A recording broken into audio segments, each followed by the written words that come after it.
So hello guys. सो आज का topic ये है कि न्यूरल नेटवर्क क्या होता है, फ्रॉम स्क्रैच एवरीथिंग, कि स्टार्टिंग से कैसे बना, उसका इवोल्यूशन कैसे हुआ, एंड मतलब क्या क्या चीज़ें लगी कि न्यूरल नेटवर्क बनाना पड़ा। ठीक है। सो न्यूरल नेटवर्क क्या होता है, पहले ये देखते हैं कि ये देखो, समझो एक बेबी है। उस बेबी को डॉग्स और कैट्स के बीच में डिफरेंस डिफाइन करना है, या उसे पहचानना है कि डॉग्स किसको बोलते हैं, कैट्स किसको बोलते हैं, ऐसे। सो वो कैसे करेगा?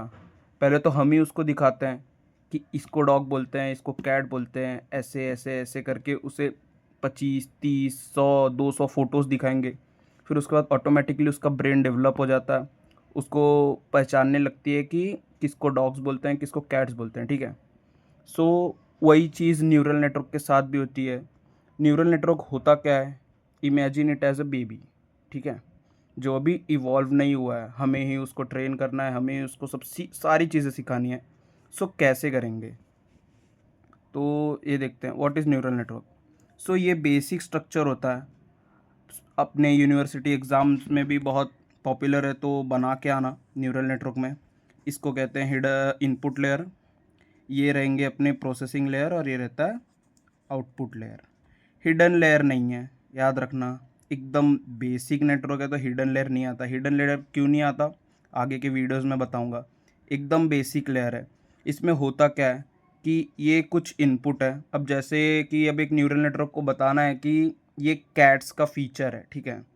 कैट्स का डेटा हमें एक न्यूरल नेटवर्क में डालना है, तो क्या होगा?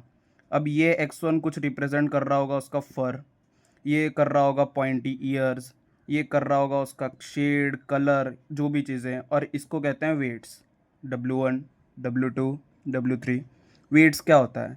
वेट्स इनपुट्स की इम्पोर्टेंस बताता है। ठीक है। इनपुट्स की इम्पोर्टेंस बताता है। क्या बताता है? जैसे कि इसका फर का कैट्स को रिकॉग्नाइज करने में कितना इम्पोर्टेंस है? 80%, 60%। जैसे कि अब कोई एक एनिमल है, उसको पॉइंटेड फर्स हैं। अब जैसे ये पॉइंटेड ईयर्स हैं कह लो, या उसकी शेड ग्रे है, तो वो कितनी परसेंट प्रोबेबिलिटी बनती है कि वो कैट ही होगी? ठीक है। उसका मतलब होता है वेट, बहुत ज़रूरी है। वेट्स इसकी इम्पोर्टेंस बताता है।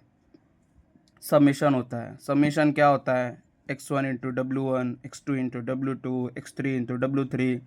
इन सारी चीज़ों को ऐड अप करते हैं और समेशन करते हैं। समेशन करने के बाद एक्टिवेशन फंक्शन आता है। एक्टिवेशन फंक्शन क्यों रहता है? अब जैसे कि मैंने थ्रेशोल्ड की वैल्यू पहले से ही कुछ डिफाइन करके रखी है, जैसे कि थीटा। सपोज एक्टिवेशन फंक्शन को थीटा से रिप्रेजेंट करते हैं, थीटा इज इक्वल टू 2। अब इसकी पूरी की इनपुट वैल्यू, ये पूरी समेशन करने के बाद वैल्यू आती है कुछ 0.2 बोल लो, या सिर्फ 2 बोल लो। तो ये क्या बड़ा है? थीटा की वैल्यू इससे बड़ी है या छोटी है? बड़ी है। तो क्या ये फायर करेगा? नहीं करेगा। एक बेसिक याद रखना रूल क्या होता है कि एक्टिवेशन फंक्शन का काम यही है कि कौन सा न्यूरॉन कब फायर करना है। फायर करना यानी कि ट्रिगर करना, ट्रिगर करना यानी कि आउटपुट दिखाना। आउटपुट न्यूरॉन दिखाएगा या नहीं दिखाएगा? ठीक है। तो कब नहीं दिखाएगा? जब थ्रेशोल्ड की वैल्यू इनपुट वैल्यू से ज़्यादा होगी, यानी कि जब थ्रेशो अब समझो, अब यहाँ पे एक बेसिक करके दिखाते हैं। फॉर्मूला, अगर इनपुट की वैल्यू ज़्यादा है थ्रेशोल्ड से, तो न्यूरॉन फायर करेगा। ठीक है। और अगर नहीं है, जैसे कि अगर इनपुट की वैल्यू कम है थ्रेशोल्ड से, तो फायर नहीं करेगा।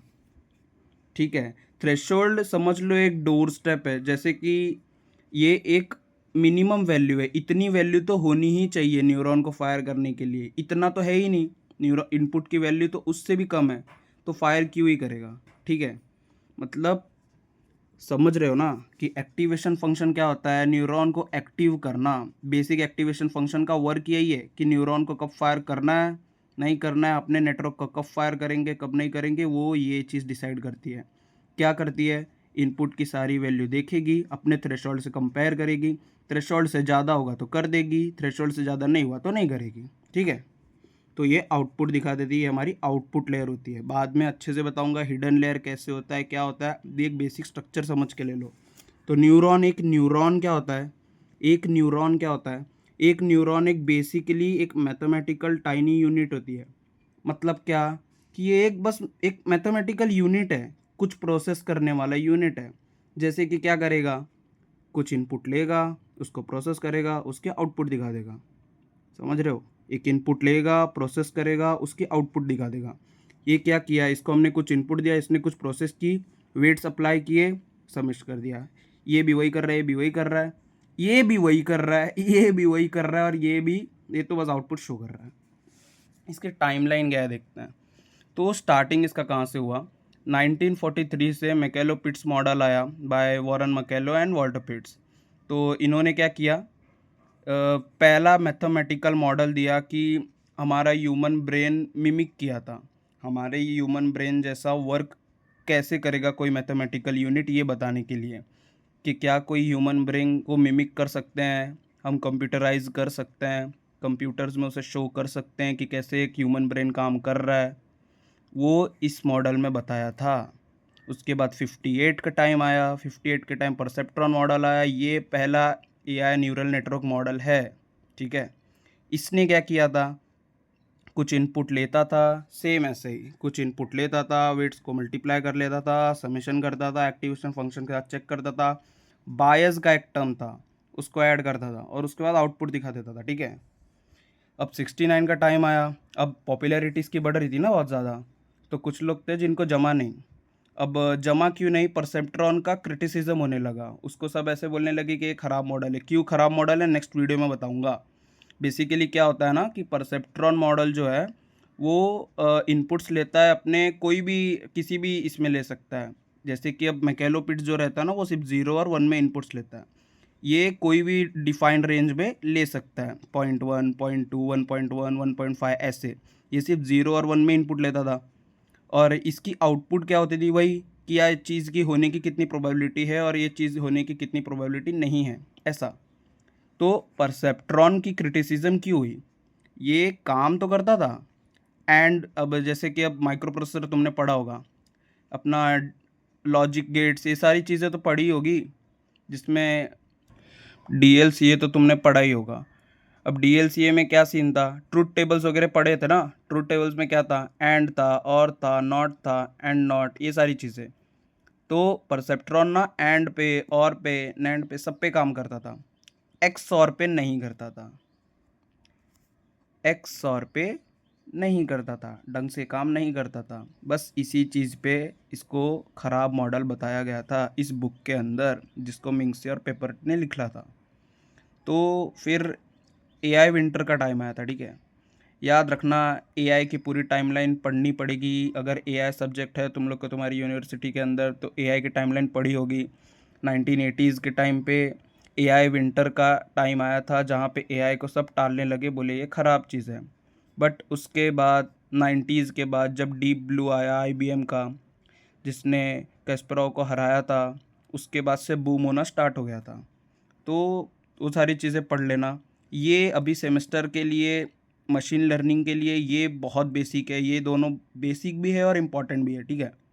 तो मैकेलो पिट्स याद रखना 1943 में था, परसेप्ट्रॉन याद रखना 1958 में था। बाकी की चीज़ें बाद में वीडियो में बताऊंगा। सो बाकी के इसमें डायरेक्ट न्यूमेरिकल सॉल्व करेंगे, पूरा बेसिक से बताऊंगा क्या है कैसे नहीं, ठीक है। Till then, bye bye.